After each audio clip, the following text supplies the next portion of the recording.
Hello, this is Stephanie Burns. We had a couple of technical difficulties, but I'm here and ready to go.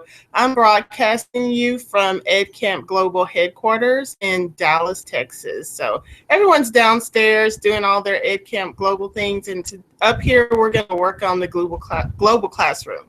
So I hope you can join me, and we're going to talk about things to do with getting your students ready for a global environment, the global world, working with other people, learning about different ways of life. So I'm going to wait for people to come from the other Google Hangout that did not work, and I'll give you time to get in here and get started with me. I'm going to post in just a moment. I'm going to put up my screen of the presentation. So if you want to go to that link, you can click it and follow along in the presentation with me. Later on, you can go to that. You can make a copy of it for yourself, or you can just, use it and use all the links in there. Thank you for joining me. Did you come from the other Hangout? Hello. Okay. Okay, can you hear me? Yep, can you hear me? Yes, I can. Yeah, we had some technical difficulties, so I'm just kind of waiting to see if anyone else is going to come over from the other broadcast. But I think I'm going to go ahead and get started. I'm going to go ahead and show the screen that has the link to mine on it. Right. So I'm going to go ahead and share that. Let's see.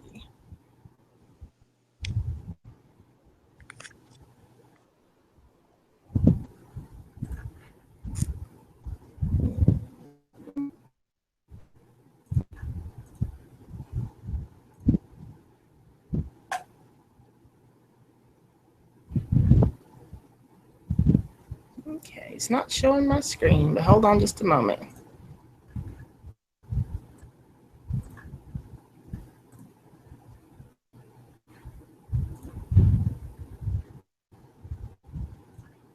Okay, let me get my presentation back up.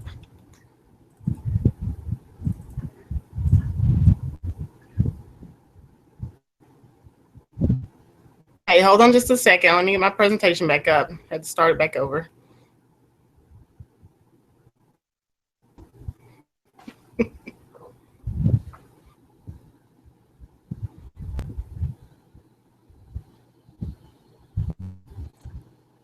Okay, I'm going to zoom into it. Now let me see if I can share it with you. There it goes. Okay, can you see the presentation now? I can. Okay, great. I'll go ahead and get started. So you can see this presentation has a different title. It's called Changes in Latitude, Change in Attitude.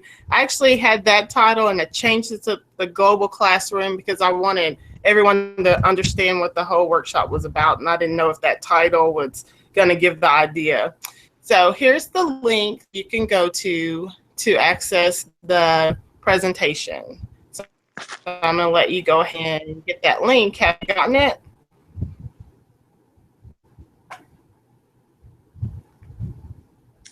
I'm trying right now. I'm working on an iPad here. Okay. So. Oh, okay. I know what I can do.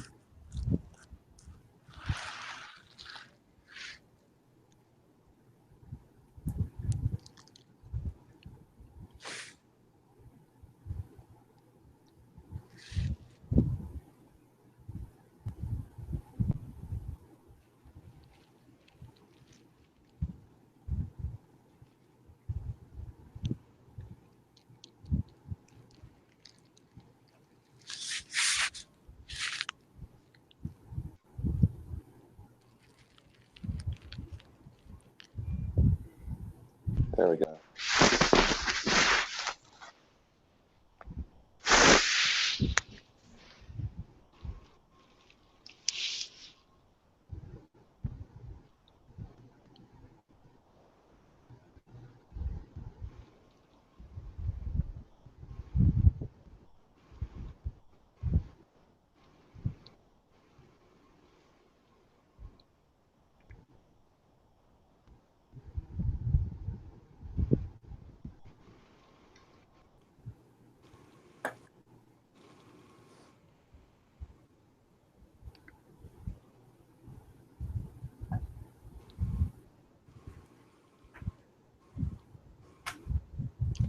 I have it.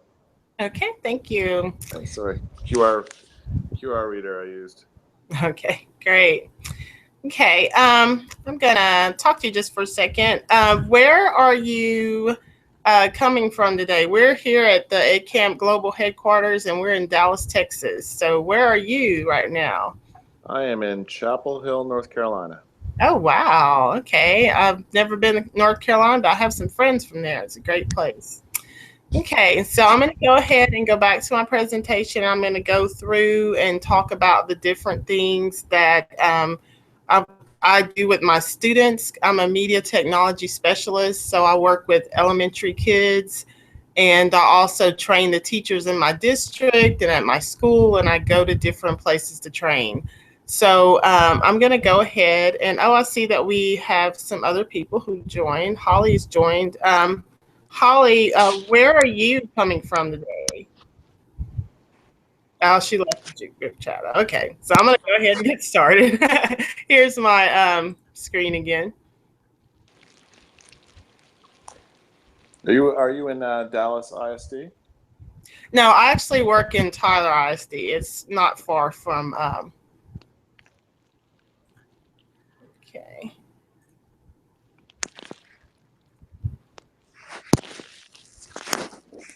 Okay, here we go. Yeah, the first thing I want to do is I want to show a video that really spoke to me about the importance of global connections and how you can use technology to show how you can learn things in the world, how your life might be different from someone else's. So I really like to get the kids excited to watch something and see how someone used technology to change their lives. So here we go. Okay.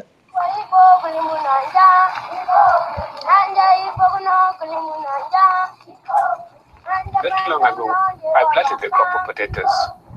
Then suddenly they started dying one after the other. Checked out the books and they didn't tell me much. So I went and I did the search.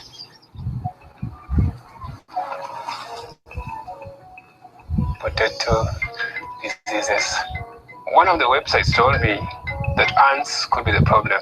It said sprinkle wood ash over the plants. Then after a few days, the ants disappeared. I got excited about the internet. I have this friend who really would like to expand his business. So we went with him to the cyber cafe and we checked out several sites. When I met him next, he was going to put a windmill at a local school. I felt proud because something that wasn't there before was suddenly there. I realized that not everybody can be able to access what I was able to access. I thought that I need to have an internet that my grandmother can use. And so I thought about a notice board, a simple wooden notice board. When I get information on my phone, I'm able to post the information on the notice board. So it's basically like a computer. I use the internet to help people. I think I'm searching for a better life for me and my neighbors. So many people have access to information, but there is no follow-up to that. I think a follow-up to that is our knowledge. When people have the knowledge, they can find solutions without having to be helped out. Information is powerful, but it is how we use it that will define us.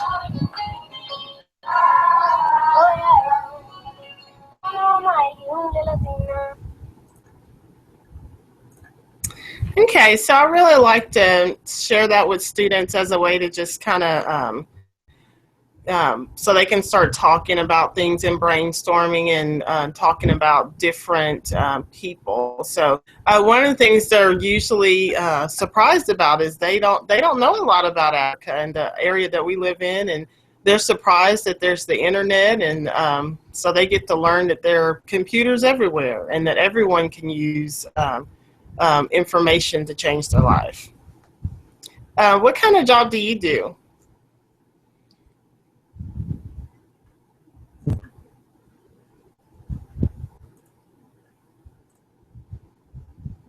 Okay, hold on. Somehow you got muted. There we go. Can you hear me now? There you go. Yeah. Go ahead. I work for an education company called VIF international education. Mhm. And so I used to be a classroom teacher, but now I run operations there.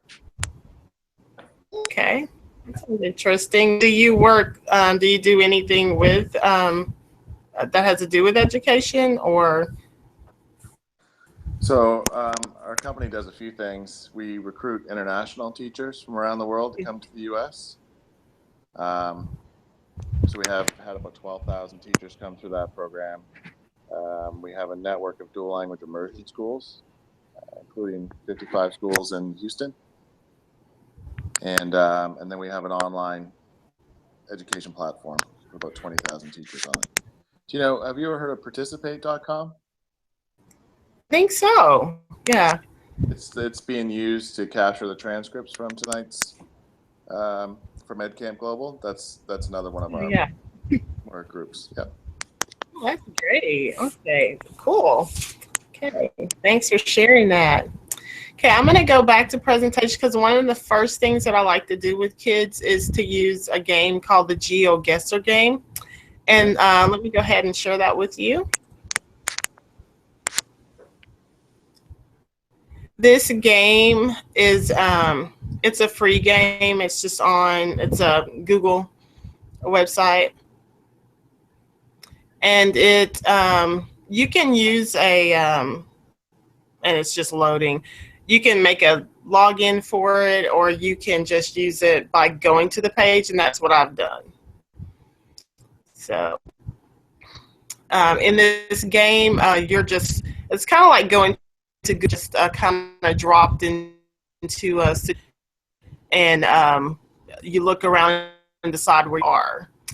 So I'm not going to log in or anything. I'm just going to use it free and do the single player. And this was a great way to start introducing a different topic. If you're studying different continents, that would be great. So when you get dropped in, you have to look around and guess where you are. And this is something you could do as a competition with your students. And also, while they're looking around, they could be trying to, what kind of landforms do I see? What kind of writing do I see? So you can look all around. You can use your arrows, kind of walk around. So I see grass, and there are hands and cars. Zoom in.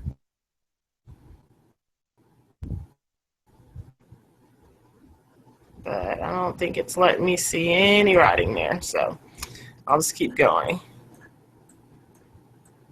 I'm going to zoom back out, and you can look all around and try to decide where you are.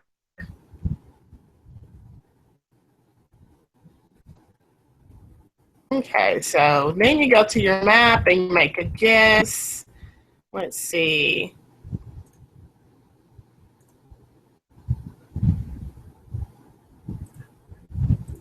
I think I'm still seeing the link here. Okay, so do you have any idea what kind of place that is? I'm still seeing the link for GeoGuessr. Oh, okay. Let me see if I can go back in there.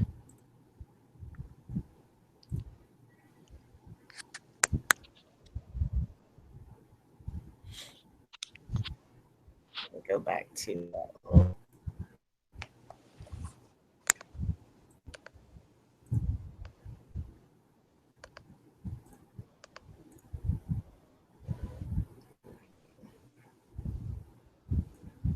There it is.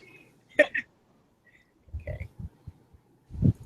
So can you see it now? I can. Okay, great. Okay, so where do you think this is? We have mountains, and we have trees, and no. I'm going to go over to the map, and I'm just going to hazard a guess.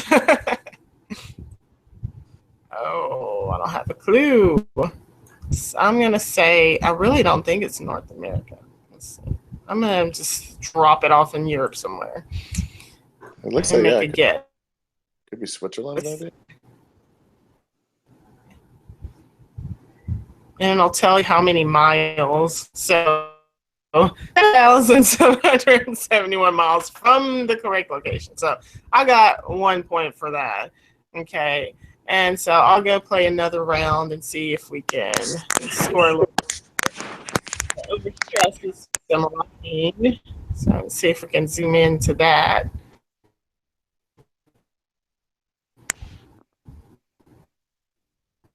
That is like German. If I can get close.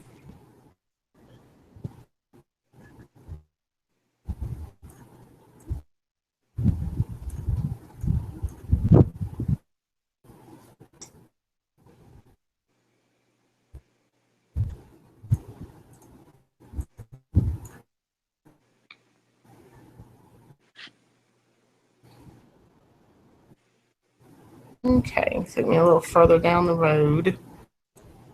So now I was trying to see if I could zoom into some of those street signs so I could at least see what language we're working with, but no luck on that.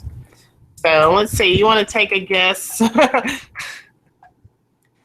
I do see some English words over here, hotel. Mm-hmm. Okay, so it's just continent.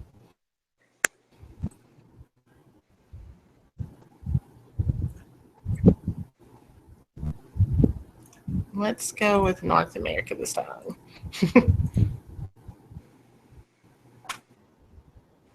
Okay, so 971 points. It was in Montreal. Okay. So not very close at all. But at least I got close.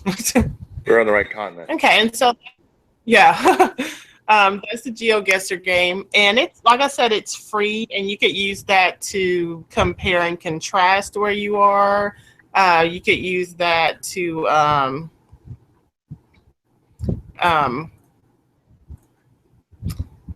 talk about your landforms. You could talk about all kind of things that have to do with learning. So that's just a good way to just kind of engage the students and start a lesson, or just have a fun game. People. Okay. Our next, I'm going to share.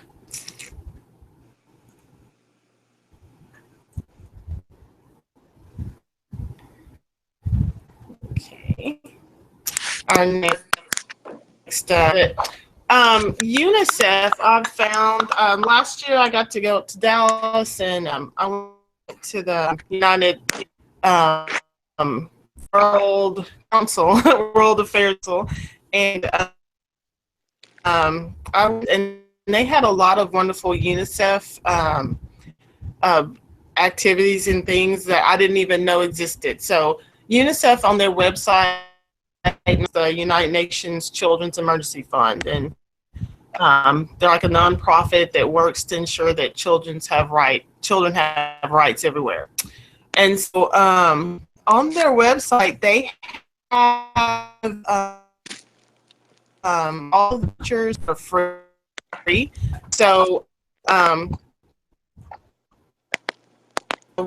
when you go in, you can see a great way to start a class. They have the photo of the month, and you can go in and talk about what do you think is happening. You know, you can use that for vocabulary, for comparing and contrasting. You can make predictions and imagine what's happening, and then justify it. So when I go to UNICEF, at the top of their page, and it's unicef.org, it has all links there. Photo of the month, UNICEF ACT magazines, global map, global education topics.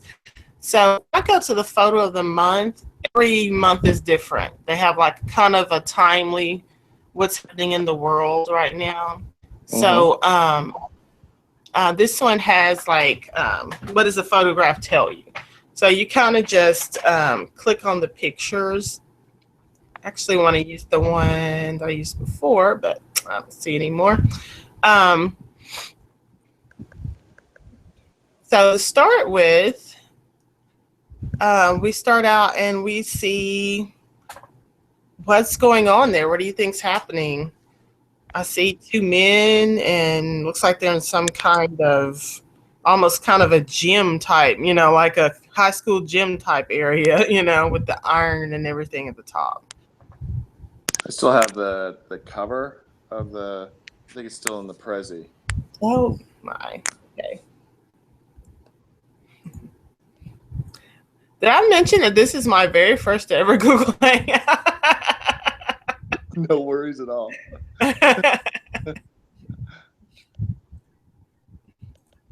There we go. Can you see it now? I can. Describe this photo. Can you identify the flag, the Brazilian flag there? Okay, so we have Brazilian flag. Okay. So, okay, it looks like karate or something is going on. What do you think? Right. Yeah. So describe this photo, and we can see more people, maybe some kind of tournament. So Where do you think this scene is located? I think maybe in a, yeah, in a gymnasium in Rio, probably getting ready for the Olympics. Okay. What do you think is special about this scene? Oh. Well, you can see the guys jumping over everyone. That's pretty cool. Right. Yeah. Do you see any connections in this photo to your own life? Not in my life. I mean, after a week of work, maybe I feel like I got kicked in the head, but that's. Yeah, definitely. Yeah. After this week, maybe. No joke. So I like this because, you know, that it's no setup for a teacher. You can just go straight into it and do it.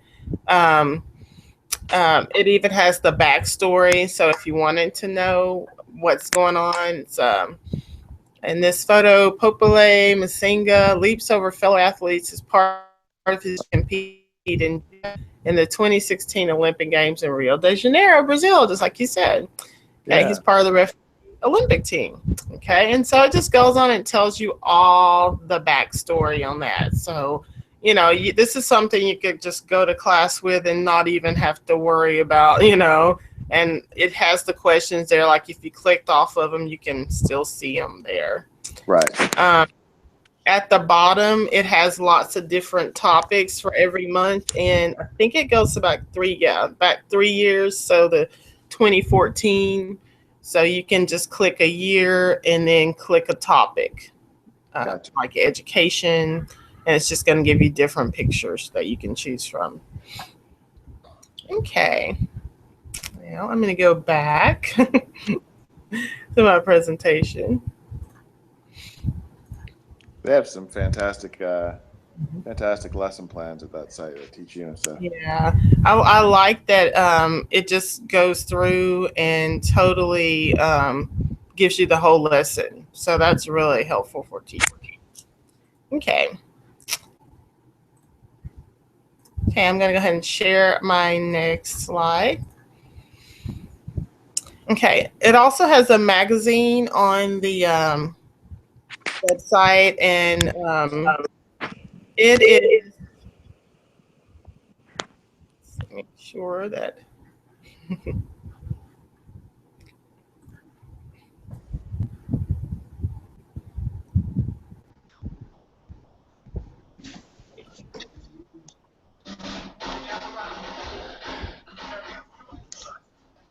that page is not wanting to load. I'll go ahead and just.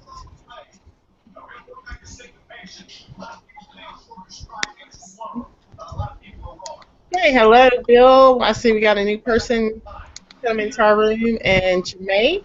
Nice of you to join us. We had a couple of tough technical difficulties, but we just started a whole new chat, so thanks for coming.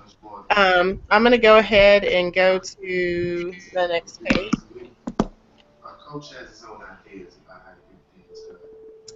Okay, so another thing that you can use for UNICEF materials, you can use the global education topics. And on this page, it just shows you all of the different topics that you could use with your classroom. classroom, and it has, if you were to click on one of them, it even goes through and you can see the grade level. So using that, you could totally use it in your classroom. The little magazines that they have, you can open them up like ebook. So if you do the flippable link,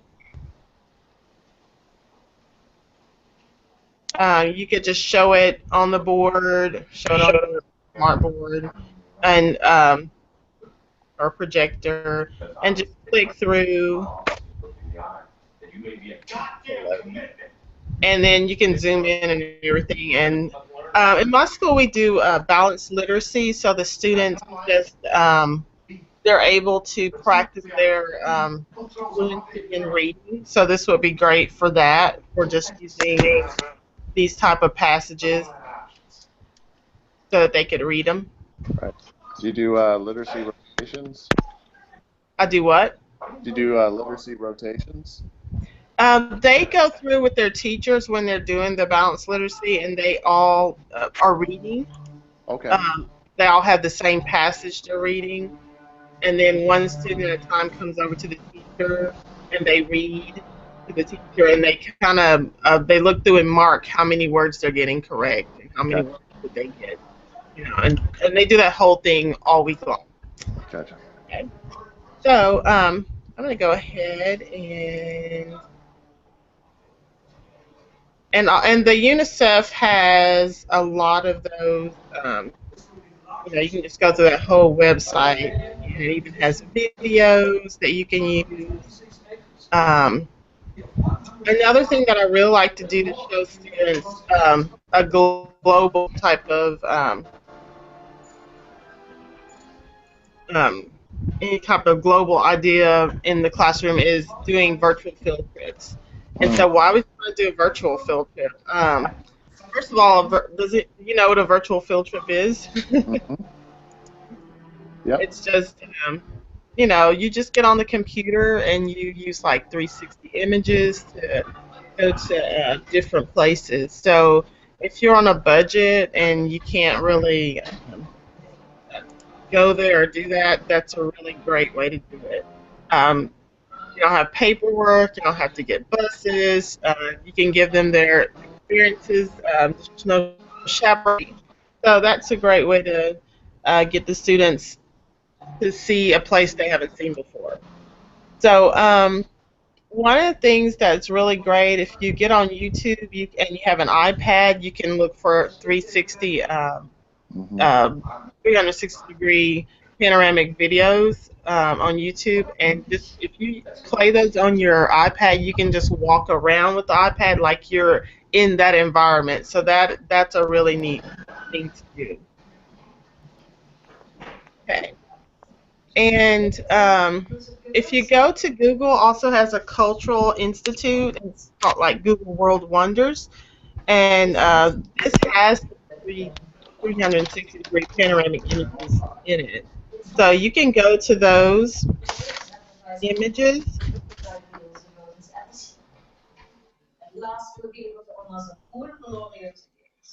And if you go there, then you can go inside of, if I go to an artist, I can actually go to that art collection. So I'm going to go to Frida Kahlo to see what's happening in the museum right now.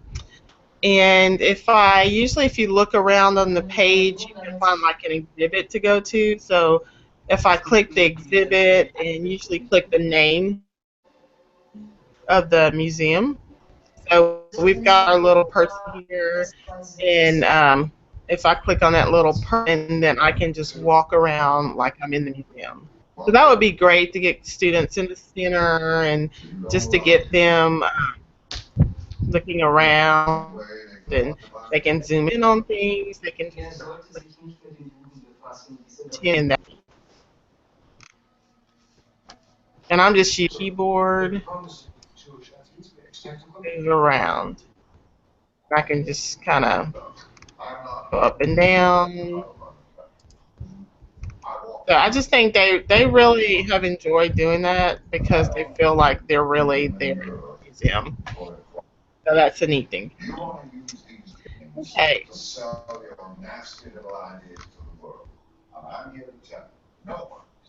The next thing I want to show you are some additional sites that you can look at. The time lapse, Google time lapse. Let me share that with you.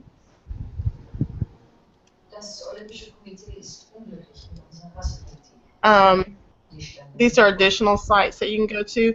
The time lapse is one that's been around for a while, where you go to Google Earth Engines and you can just put in your address to see how the satellite image shows how it's changed over time. So you can get into all kinds of discussions about the world and how things change in the world. Google Trends is a really neat one because you can see. I was talking to my fifth graders and they didn't understand what a trend was. So I kind of had a hard time explaining. I said, well, you know, it's something that's very popular that wasn't popular before, but all of a sudden people are really interested in it. So I showed them this link. And remember when everyone was doing the ALS Ice Bucket Challenge? So this link things and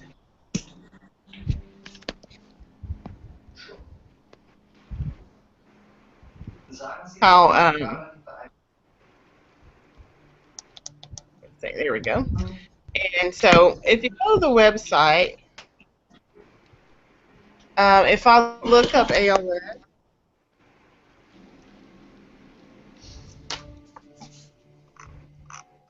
and it's going to show me, I think, oh wow, like that was, no one was doing searches for that online. And now, all of a sudden, you know, it spiked right there, and everyone was doing it. So it kind of shows them how on the internet, how things are trending. It's always really good to get a visual for things like that. And also, on the Ngram viewer is another thing I'll show you in just a moment. And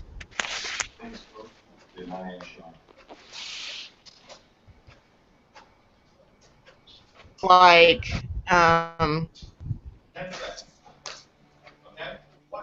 the phrase. And so for words and phrases and see how popular they are in books. And it's kind of just another visual way to talk about what's trending, what's happening in the world, what's happening in the news, you know, how often those words are found.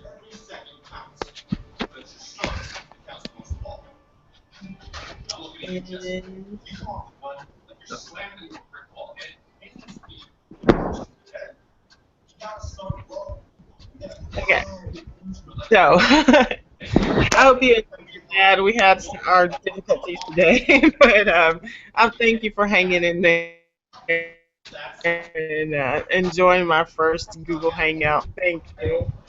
You did great for your first. Did you have any questions? Thank you. Did you have any questions about anything that I went over today? Not on my part, but that's the first time I'd actually seen Google Trends. That was very cool. Yeah. So, I mean, I can think of a lot of different applications for that. If you, follow me, Google Earth Ring on Twitter. I'll just type it down there. So that's me on that Google Earth. And thank you very much. That's all I have for today. We have a lot of different things on the schedule, and if there are challenges that you can do, the win prizes. So be sure to check those things out. Okay, I'm gonna stop broadcasting now. Thank you. Take care. Thank you. Bye. Okay, bye.